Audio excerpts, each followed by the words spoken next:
Welcome back to my Dirty Dirt Bike Shop. Today here I have a 2022 CRF450 and watch this.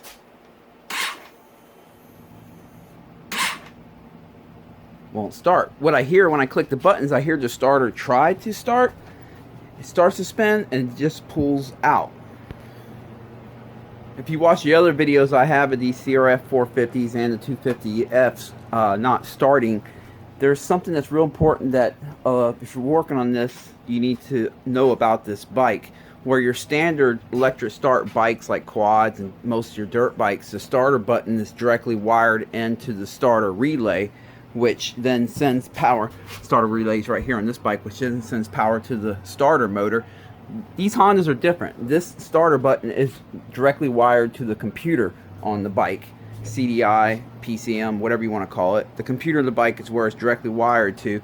And then from there, the computer senses and makes sure everything's okay. And if everything passes all the check marks, then it'll send power to the starter relay, which will send power to the starter. One of the things that this bike senses when you hit the start button, and it does it in a fraction of a second, is if the motor is spinning. It's paying attention to the ignition pickup down here on the stator. If it doesn't sense that motor spinning within a split second of hitting that starter button, it pulls right back out of it. And I imagine it does that to keep you from trying to start a bike that's locked up or whatever, but that's when you get this. And it could be so many different things that cause that. As you've seen in the previous videos, one time it was just a bad starter.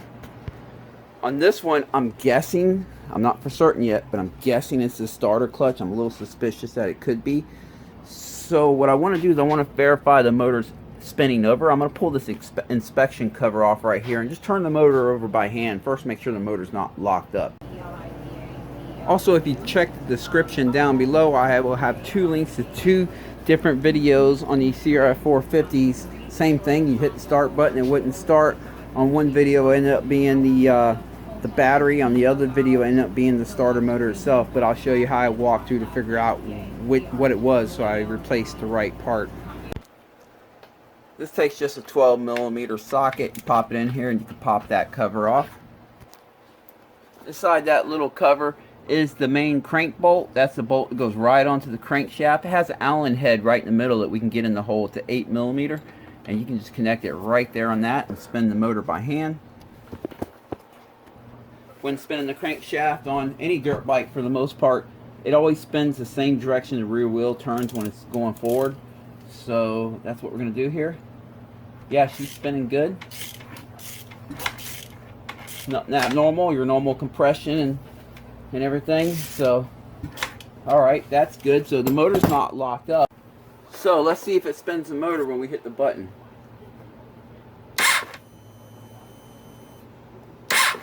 It looks like it kind of just tries, but it doesn't quite spin it. So most likely we have a starter clutch out. I'm going to go ahead and take the bike off the stand, remove the skid plate, drain the oil, and then we'll get that clutch cover off and see what we got going on underneath there. Okay, got the skid plate off, the oil dropped, drained the coolant, so it's safe to remove that cover now.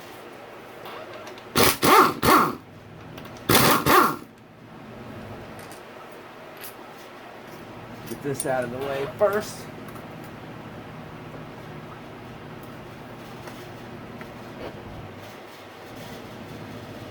I went ahead and just removed this whole cover because this pipe right here would hit the header. I'd either have to remove the whole header or just take this whole cover off. That's what I did. And now I remove the rest of the hardware that you have to take the clutch cover off. I have all the ones that I believe need to come out to get the cover off. I think that's all of them. I think we can leave that one, that one, that one, that one, and that one on. And what I'll do, because when you go to pull this off, you might want to remove this, or what you can do on a lot of bikes is come back here to the rear brake pad and spread the brake pads out. That'll give you some room to pump this lever really low. Although be cautious when you do that, because when you're done working on the bike, you want to prime the rear brake lever back up, so on the first ride you don't go for your rear brake and find out you have none. See how I can push it really low here now? Alrighty. got that off. Oh, this is that piece that goes right here. Alright. Looks like this piece kind of got stuck on the cover there. Pop that back in. There we go.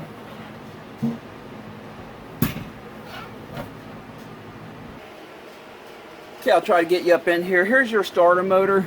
The starter motor's right in there, but there's where it comes into the motor, the gear for it. Then you have this gear right here. Then you have this gear, this one right here. So basically it goes from here to here. This gear right here is a torque limiter. If it receives too much torque, this one will slip by, but that's known to go bad sometimes. And you have just another solid gear right here that it goes through. And then the starter clutch is right here. It's that big metal thing right there. So what's important to figure out is it the starter clutch or is it the torque limiting gear? So that's what we're going to have to figure out before we order our parts, because I would like this to be one order, one fix, one repair. Oh, and by the way, you do not hit that starter button with this cover off, because these pins right here go right into the case, and they also go into the clutch cover. If you hit that starter button now, there's a good chance you can break these right off out of a hole in the case here. So don't do that. I know on some bikes they have like a cover, a cap that holds this all in place, and you can hit the cover, you can hit the button with it off. But on this bike, you do not want to do that. So that's why we have to take our time and try to figure out, is it the torque limiter gear here, or is it the starter clutch? So I'm going to take this off real quick. Get you in here where you can see what I'm doing.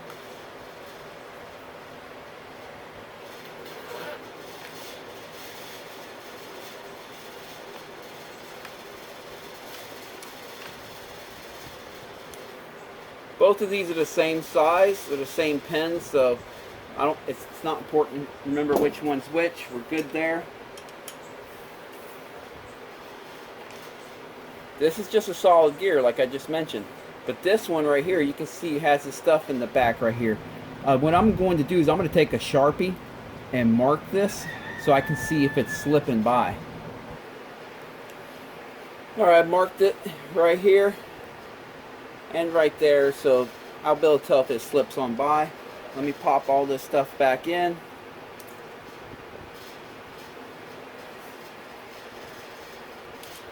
You got to put these back in as a set together like this for them to fit in there. There we go. Now I'm going to put the clutch cover back on. Okay, I put the clutch cover back on. I didn't put every bolt in it, just one on each side. That's all we need to do is just hold it on. Now I'm going to remove this cover just to see if it allows me also to get a visual up in there too, so I can watch all this stuff. Oh yeah, well this certainly makes my job easier. I'm going to be able to even look up in there and see what's going on. Let's do a quick hit.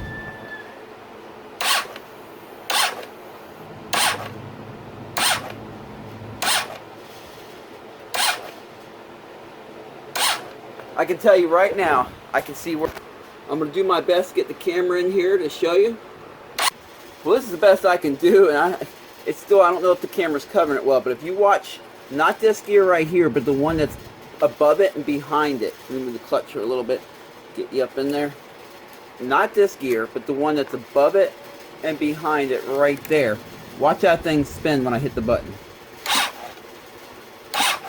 If you see the gear it's a double stack gear, right? Remember there's a gear on top of it and one on the bottom. You'll see the one on the bottom if you can see it on the camera. It's just spinning. So it's your torque limiting gear that's giving out. So the fix for this one is going to be the torque reduction gear, whatever you want to call it. So I pulled the cover back off to show you again. Remember I was pointing at this gear and look at the one that's right above it. It's that gear, it's the torque limiting gear. That's the bad one. So we have to remember which one it is in this whole arrangement here, because we're going to go look at the part schematic, because on the part schematic a lot of these two gears can pretty much look identical, so you want to make sure you order the right one. But it's definitely the top one right here. Here, let's pull it off and see. Remember the marks that I put on here? Look, one right here, one right there. They don't line up anymore. So this is the problem. These things get weak sometimes. Again, it's supposed to slip by if the motor got locked up or something like that, or became too much of a load, so that they didn't have to overly build up these cases to handle excessive amount of torque coming from the starter. They had to put this on here so the cases don't crack, because they didn't overly build the cases. They're trying to make the bike light, so they put a torque limiter, and if it becomes too much torque on it, it will slip by. But sometimes they just go bad, and that's what happened with this one. So we're going to walk in the house real quick and order one up. Okay, at the computer here, you'll see they have multiple gears to choose from. And we need to make sure we get the right one. Like I said, it can be tough on the part schematic to figure it out. This was the gear that was the bottom one that I was able to show real well on the camera. And this is the gear that we need to actually replace. And I know that because if you look at the gear I need to replace, you see how it has the smaller teeth right here and then the bigger teeth? That's what this one shows, the smaller teeth right there and the bigger teeth. So it's going to be that part right there, number 6. That's going to be it right there, part number, and $125. Now we're also going to have to get a gasket and stuff too. So let me order all that stuff up and let's fix this thing up. And $177 later, we have the new, what do they call it? Starter reduction gear. I call it a torque eliminating gear because that's pretty much what it does. It's got a gasket for the clutch cover and a gasket for the clutch cover. Well, let's cut it out of the bag, see what she looks like. Now, it looks just like the old one. So hopefully she does good. Let's pop it in and see what happens. Alright, like I mentioned earlier, you got to put these two in together at one time. So let me figure this out here. I think this is the way it went. Seems so. Just got to get it lined up here. There we go. And again, like I said, you never hit that start button. I know you have anxiety. You want to see if that fixed it. Do not hit that start button with that cover off because it will crack these cases. It needs that clutch cover to hold these two pins on this side to support these two pins on this side. Otherwise, all that stress is going to be on just the left side, and it's going to crack it. I promise you, or break it. Don't do it. All right, let's get the clutch cover back on and see what happens. Let's wipe up the oil down here, put a new gasket and everything. It all looks clean.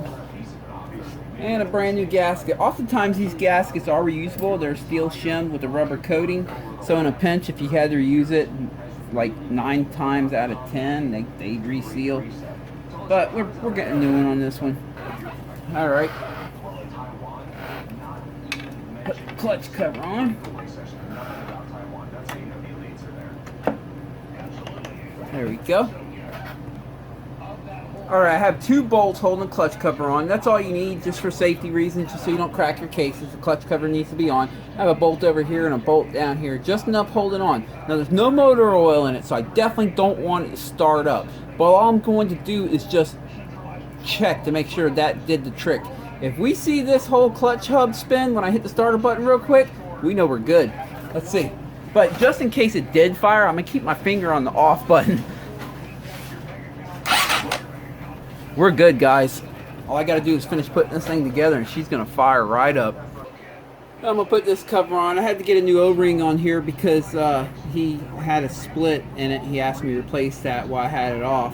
What I do is I put dabs of grease strategically in certain spots here just to kind of hold it in place as I set it on the bike so it doesn't flop out of its groove. That's probably why his first one broke. He probably pressed it on while it was out of the groove. There we go. If I can get just 2 bolts holding it in for now, then I can, while I'm holding it here, then I can worry about the rest.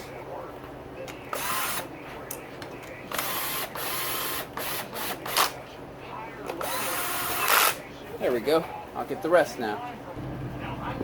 Alright, got her filled up with motor oil and filled up with coolant. Let's go ahead and give her a test fire. Here we go, where the rubber meets the road.